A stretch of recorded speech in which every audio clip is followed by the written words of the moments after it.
Hey everyone, it's Connor Andrews from Notorious H.I.T. Today I want to talk about Mr. Olympia Classic Physique Chris Bumstead does split squats and why you shouldn't. It's simple. Split squats are just too hard and I hate them.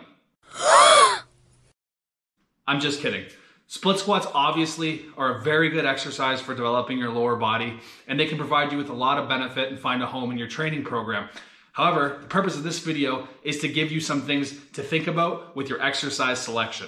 Split squats have gained a lot of popularity over the past few years with social media and influencers posting them and incorporating them into their workouts.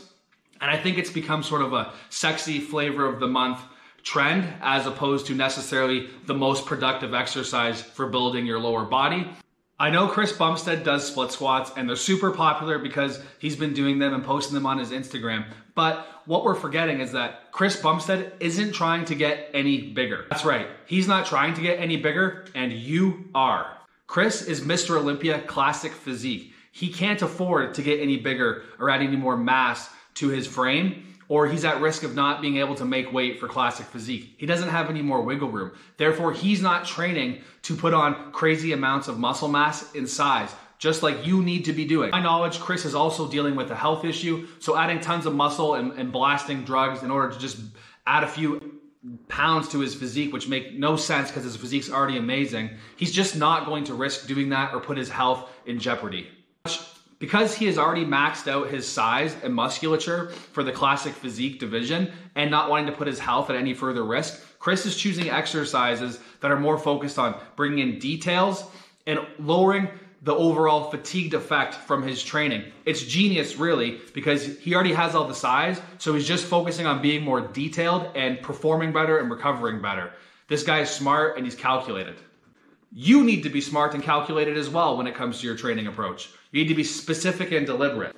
He can get away and even benefit from some lighter detail work on his leg training because his legs are already massive and yours aren't. You, on the other hand, you need to get your squat and deadlift up to like 400, 500, 600 pounds. That's how you're going to get legs like Chris Bumstead, okay? This guy doesn't need to add any more size. If you look at his physique, his legs are massive. But you have to question, should I be training like Chris is training now, or should I be training like Chris trained to build those legs? That's the question, okay? Why don't you ask Chris how he built his legs? Have you seen the videos of him squatting? Have you seen the videos of him deadlifting? These big exercises is how Chris built his Mr. Olympia physique. You can go back and watch videos, go on his Instagram, you can ask him. He mastered those exercises, he got freakishly strong in them, and he built a Mr. Olympia champion caliber physique. In a recent YouTube video, Chris was asked what his top 10 exercises would be if he had to pick only 10. And if you watch that video, squats and deadlifts were at the top of Chris's list, where split squats didn't make an appearance. Why? Because split squats aren't effective for building massive legs. Split squats are really fucking annoying. They're hard and you can't load them as well as you can load your legs with a squat or a leg press, okay? The split squat exercise sucks in my opinion, and I'm gonna tell you exactly why. It sucks because you're limited by the weight you have to hold in your hands. You're limited by your forearm strength and your grip strength. So if I'm doing 100-pound dumbbells on split squats, okay, that's a sufficient weight to stimulate my legs, but by the time I get to my 10th rep, I just can't hold the weight anymore because it's so uncomfortable and it burns. It's kind of like front squats. It's like the negatives sort of just outweigh the benefits and it just makes the exercise awkward. The other thing that's hard about them is you have to balance yourself and it just feels awkward. Whereas on something like a leg press, if I just do one leg, I can set my depth and I can really get a good range of motion and keep a lot of tension and max out the resistance I can use on that muscle.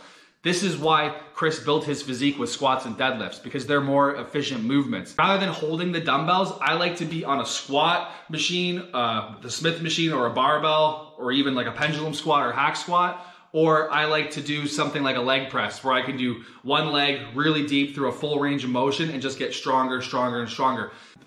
The only thing I want to focus on is mechanical tension and training to failure with my target muscle. So if I have to worry about balance and holding on to weights, that's just too many extra things to think about, and it's really taking away from the productivity of my sets. Split squats are also just really hard, and you might find it hard to get the same amount of reps on each leg. By the time you finish 12 or 15 reps on your dominant side, if you go to that non-dominant leg, you're gonna be exhausted, and it's gonna be very, very hard for you to be able to get that same 12 to 15 reps. So this is another issue I have with the split squat. Remember, stabilization governs muscle contraction. If you're not stabilized and you have to focus on balancing yourself and holding these weights, that is going to have a negative impact on your set and likely not going to produce an adequate stimulus that will result in an adaptation for muscle growth. My advice to you would be to look at Ronnie Coleman, Dorian Yates, hell, even Chris Bumstead. These guys got progressively stronger on main movements like squats, leg press, deadlifts, and they mastered those movements. They got freakishly strong, and they built Mr. Olympia caliber physiques. When it comes to exercise selection, you should be choosing exercises that give you the best stimulus to fatigue ratio, allow you to train through a great range of motion that's pain-free, where you can apply a lot of mechanical tension and continue to progress.